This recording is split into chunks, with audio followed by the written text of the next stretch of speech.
Before we get started with this episode of the podcast, I wanted to draw your attention to episode 307, the episode right before this one. I would really encourage you to give that a listen.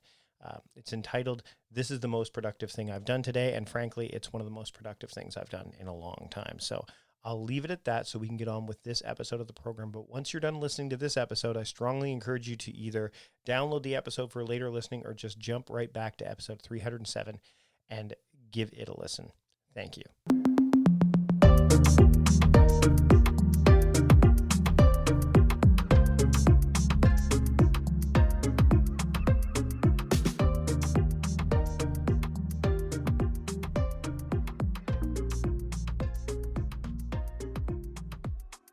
I'd like to welcome Phil Simon to the Productivityist Podcast. Phil, thanks for joining me today. Mike, thanks for having me, bud. Let's talk about communication. Particularly, let's talk about Slack. Now, the last time I had you on the program, we talked about your book, Message Not Received. And now you're talking about, which is a broader strokes of communication, right? A broader element. And we talked about this just before we got on the program, and anyone who's followed my work for a while knows that I've gone the app route. I used to write for the Next Web, Cult of Mac, all that. I was focused on apps, and then I went to a broader perspective of productivity. And then I don't necessarily focus on apps. You've gone the other way with this thing, where you're talking about the broader strokes, and now you've gone to Slack. So what was the reasoning for going from, let's talk about it in a broader sense, and now let's hone in on an app, in this case, Slack? Yeah. Well, at a high level, I still think that message not received holds up, right? We use too much jargon. We use too much email. Mm-hmm. And that begs the question, what do we use to replace it? And message not received, they actually mentioned Slack in the book. Yep. But it was about just this general suite of tools. And I'd argue that Slack is certainly one of the most popular replacements for email, but it really can do so much more. And as I started as a college professor, my first year, I used WordPress, I used Google Forms, Dropbox, a bunch of tools, but they weren't terribly integrated. With Slack, I said, why don't I give this a shot? And importantly, I could compel students to use it. I could say, I'm not responding to email, I'm not responding to the learning management system, we're only doing Slack. And it just took off, became so much more than an email replacement. My forward led to reaching out to a publisher, and 18 months after the email, I get a response with, "Sorry, I dropped the ball, but ellipsis, still want to do the book." And I said, "Hells yeah." So when people hear about Slack, and it's a common app at this point. A lot of people use it. It's become, we talked about this again before we started recording, it's become a verb. Let's Slack. It's become a ubiquitous term, especially in the world of startups, tech, in office communication, because there's a lot of, it's replaced other things that IM was being used for, other IM platforms. But like any tool, when people get it, they either try to dive into it and do everything it can do, right? Or they only scratch the surface of it, and they kind of use it in a way that may not necessarily be the most productive. It's kind of like email. When you think about it, like Slack was designed to be kind of the killer of email to a degree, right? And then email became, and we've talked about this before, the idea of emails that say, "Hey, thank you," instead of like just those quick emails that are like, "Oh, geez, come on, you just loaded my inbox again with something kind of useless." When someone starts with Slack, and I know you go into this into the book, but what are some good etiquette tips that people probably are overlooking when they're first diving into the tool? They're going, "Okay, I have Slack now. Now what?" Yeah. Well, there are a bunch of tips in the book, Mike, but one of my favorites is read the room. So if you're creating a channel, which for those of you who don't know, it's kind of like an email folder, but not really, because the channel exists independent of people, whereas an email folder exists in a person's inbox. You leave the company, it basically dies and all that knowledge in it. So if it's a company-wide announcements channel with 5,000 members, posting somewhat inappropriate joke is bound to piss some people off. However, if it's a private channel among people you've known for a long time, you might be able to, not necessarily have carte blanche, but make a few jokes that you wouldn't really want other people to see. But you're right. A lot of people know very little about Slack, and they use just a small piece of the functionality. I'm sure you've heard of the power law, the Pareto rule, right? Which actually talked to one of the guys on the Zoom for Dummies book, which we'll talk about at a later point. But for the most part, it's something like 37% of the people use 20% of the use 80% of the functionality. But there are power users there like you and like me. And I said, there's so much more you can do here. Mm-hmm. And that was just as a college professor. Once I dug into Slack's enterprise grid, my God, this could have been an 800-page book. They have really added a lot of functionality to make it a true unified communication tool. And then when you throw in apps like Zoom and Dropbox and Pocket and a million others, it becomes so much more than email. One of my biggest pet peeves, and I write about this in the book, is when people call it email 2.0. That's like saying, to quote the comedian Gary Goldman, my Lexus convertible is a cup holder. It'll do that, but it can do a few other things. I've never heard that before. Gary Goldman's great. He's the guy that did the states, right? The one where it's like the different abbreviations. States, the abbreviations, Yep. The postal abbreviations for the states. That's such a good bit. Fun fact, I actually interviewed him for Huffington Post, and when he played in Phoenix, I got a chance to meet him. But yeah, I have a man crush on him. He is brilliant. Doesn't he? He has a great. He's got a great special too, because he has some where he talks about, is it depression? I think. Yes, the Great Depression. Right. And he was in the Joker movie, I think, as well, if I remember correctly. Oh, was he? I didn't see that. Yeah, I think he was in the Joker movie. So let's actually use this as a good cutoff, because Slack, we got diverted there for a second. Slack can be that for some people, right? The idea of a tool that is designed for how I've used it always is, at its core is, this is for internal communication. Email is for external communication, largely, right? So when I want to talk to my team members, we're going to use Slack. Whereas if I'm talking to other people, I'm going to be using email. And then there's a bridge, right? There's going to be some bridging there. But it can be how do you keep Slack from kind of going off the rails and becoming going away from its core as to what you were adopting it for? Because like you said earlier, people use it for jokes. It becomes this like place where people just have this water cooler kind of thing that's going on. How do you keep it from going too far off the rails, so then it becomes, and I know why people call it email 2.0 to a degree, it's like, well, now it's the other communication that you have to manage, and oh my God, look at my Slack inbox, it's filled with all these weird things. And I'm using Slack inbox as a general term. We know that that's not the thing, but the idea of my Slack is crazy now I have to manage this thing, and it's kind of gone off of in a direction that we weren't hoping, we weren't designing it to be for us. Yeah, I think that there's some truth in planning out how you want to use Slack. And there are actually some sidebars in the book from organizations that made some mistakes using it early on. There were too many channels. There were too few channels. There were too many apps. They didn't train people properly. So there's a huge change management element in this book, Mike. In fact, I think it's chapter 13 is all about ensuring successful adoption of Slack, because you know as well as I that no tool sports 100% adoption rate. Yep. And these tools are very personal. Right? How you use email, how I use Slack, how someone else uses Zoom or TikTok or WhatsApp or whatever. There are many ways to do it.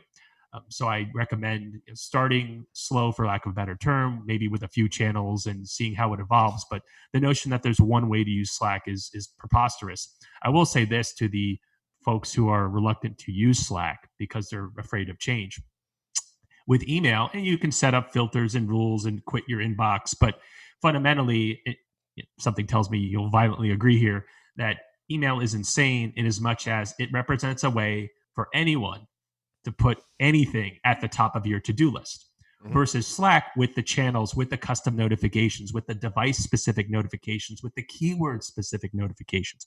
I can configure exactly when I want to be contacted, right? Which channels will contact me, which people I mute, which channels I mute, if there's a keyword in another channel. So I've got so much more control over my notifications. And I end the book, Mike, in the part it ends with, last one, quit Slack. Turn it off once in a while. Mm-hmm. Right? There's no law that states that you have to be available 24/7. When I go to the gym, I've got Slack on my phone, but my notifications are off. So if I choose to check Slack, I'm doing it on my terms. Slack isn't contacting me. And call me a control freak, you wouldn't be the first. But I think that's really important. I'm not a slave to my inbox. You go in to check your email, you got something from someone else, and an hour later you go, what was I doing? You can really avoid that. Slack provides this incredible context, a 50-cent term. It reduces cognitive load. When a student from my DataViz course sends me a message or puts a channel, sends a direct message to me or puts a message in a channel, I know it's that student from that class about that particular topic. versus an inbox. Okay, what class are you in? What homework assignment? And that adds up over time. Sure, absolutely, and that's one of the great things about when I talked about earlier about like the internal communication, right? The channels allow you to further drill in and filter, but not in a way that you know, not in a way that can break necessarily, which Yeah. is what can happen a lot with email, and that's one of the things where people say, "Oh, I've got these filters set up." I'm like, "What if you're relying on you're relying on technology to do that filtration for you?" Whereas with Slack, you can do that for sure. There's automations and integrations, but you can actually select things where it's like, hey, you're in, like, for example, this is the channel for this class. This is where and you can fine tune it, like you said, to make it so that that's where you see that stuff and personalize it so that you get the messages, again, harkening back to your original message not received, that you want to receive in the context that they need to be received in so that, like you said, we talked about Cal Newport's deep work earlier on. There's no attention residue of like, wait a minute, who's this person? What's this thing? You can actually literally hone in on, oh, this is what this means. Ergo, I do this. And that's powerful. Oh, it's fantastic and it's so efficient. For example, I create workspaces for each of my classes, but there might be, for example, for one session of a course, say business intelligence, I might create an announcements channel, but I'm sharing that channel with another section. So Mm-hmm. I can create a multi workspace channel because my former employer had enterprise grid. So I can post that message once, or for grading assistance, if I use the same grading assistance, hey guys, I'm going to be off the grid for this weekend. I don't have to post that message in multiple channels. So, and then you throw in Slack's recent workflow builder, where you can create these basically mini programs or apps without having to code. And I just say to myself, my God, I have an unhealthy love affair with this tool. Why wouldn't you want to use anything else? And I understand people's reluctance to change, but as I'm fond of saying, once you go Slack, you don't go back. Let's talk about privacy and security because I think that's something that people kind of get hung up on. And I'm being very reductive about this term because a lot of people go, oh, I want privacy. And in a lot of cases, when you've probably already circumvented some privacy by joining other apps, I don't know, like Facebook and things like that. When people are concerned about using Slack and they're concerned about privacy and security, and I know you touch on this in the book for sure, but what are some of the considerations that or the myths, I think maybe that people are thinking about when it comes to Slack and, oh, well, what do they do with my data? How do I know that things are protected, et cetera, et cetera? Right. Why don't we just Right. use Microsoft Teams as an example for our communication? Or let's say they're using Asana, and I'm going to expand upon this because Asana has team conversations and all these other tools are starting to build, interestingly enough, core Slack functionality inside of the tools so that way you stay inside of those tools. What about the privacy stuff that goes on behind the scenes with Slack and files being shared and all that stuff? That's Right. something to keep in mind. Sure, there's a lot to unpack there, but at a high level, it's important to remember that I don't know about the courts in Canada, but largely in the United States, the judges have ruled that if a company provides the tool, then they own the content of that tool. Right. So if I send, pornography on an email, it's not like I can't get in trouble for doing that, Mm-hmm. right? And the same potentially holds true in Slack. I will say this: Slack doesn't want to alienate its users or its customers. Now, by default, any private message that you send is private. Does that mean that I can't take a screenshot of it and send it to HR? Of course I can. Right. So I say in the book, if you don't want anyone to know about it, then don't put it out anywhere. And that includes a text message or TikTok or WhatsApp or Snap or whatever, right? So there's that. With regard to security, they offer end-to-end encryption, right? Is there such a thing as complete security? 100% no. As I taught to my students, security is a process. It is not an outcome. Don't tell me that, if your password is the equivalent of password, and Slack won't let you do that. But if you write it down on a Post-it note and give it to someone, Mm-hmm. right, then can you be hacked? Of course. But it's pretty damn secure. I Right. mean, remember when people talk about Microsoft Teams, I like to say this.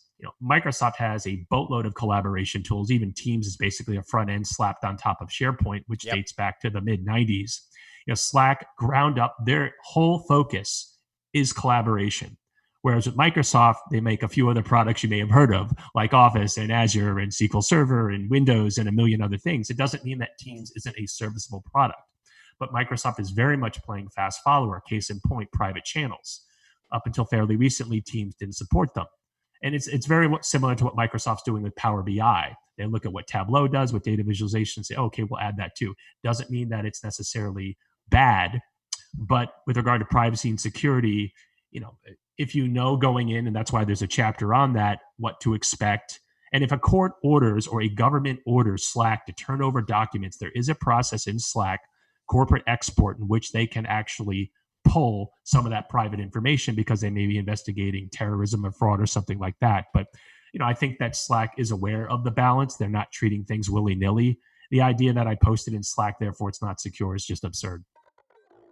Meal planning is important because it prevents us from being a disappointed wreck when dinner time comes around and we have no clue what to make, or even if we have the ingredients to make the meal.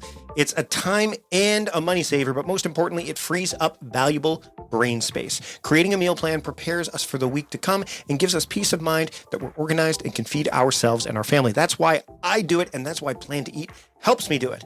Your subscription includes access to the Plan to Eat website and fully featured mobile apps on iOS and Android. And Plan to Eat gives you the tools to clip and organize recipes from any website, the ones your family loves and that fit your dietary preferences and needs. And you can create a meal plan around your schedule. Then what happens is the Plan to Eat software automatically creates an organized shopping list based on your plan. So sign up for your free trial at plantoeat.com/timecrafting.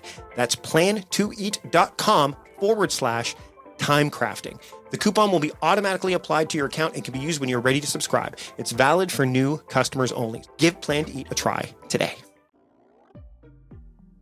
All right, we're going to take a break from the conversation to talk about one of my favorite tools, and that tool is Text Expander. Text Expander is something I've been using for a long time, and what it allows you to do is do anything that you type repetitively, be it some kind of email response that you might be doing or any kind of text really, and put them into snippets. And these snippets allow you to kind of save time because you just have to type in a couple of keystrokes that you determine, and those snippets show up for you wherever you want them to show up. Text Expander also updates your snippets on all your devices so you can use them when you work in the office or at home. And that's really important because when I'm traveling or when I'm just out and about and I want to use Text Expander on my iPhone or on my iPad, I know that it's going to be updated across all of my platforms. You can make your snippets more powerful too with things like fill-ins, which I use all the time. Pop-ups, again, another useful feature, and more so that your messages are customized instead of just boilerplate text. So for example, when I want to let a podcast guest know that we can line something up for a future date, I can use a pop-up or fill-in to indicate what that date might be. That's a good example of how I use Text Expander. And Text Expander is available for companies too. You can manage and share snippets for your teams and departments, and I've done that in the past as well. Text Expander works on all of your computers and all your devices, so you can expand snippets when you're in the office or working from home. And Text Expander also hosts interesting webinars every single month. You can sign up for Text Expander Beginner, Advanced, and Teams webinars to learn more about boosting your productivity. And you can find all of those webinars at textexpander.com/webinar. And again, Text Expander is available for a wide variety of platforms, including Mac OS, Windows, Chrome, iPhone, and iPad. I want you to start taking advantage of what Text Expander has to offer you and your productivity. So visit textexpander.com/podcast and get 20% off of your first year. Just go to that URL, textexpander.com/podcast.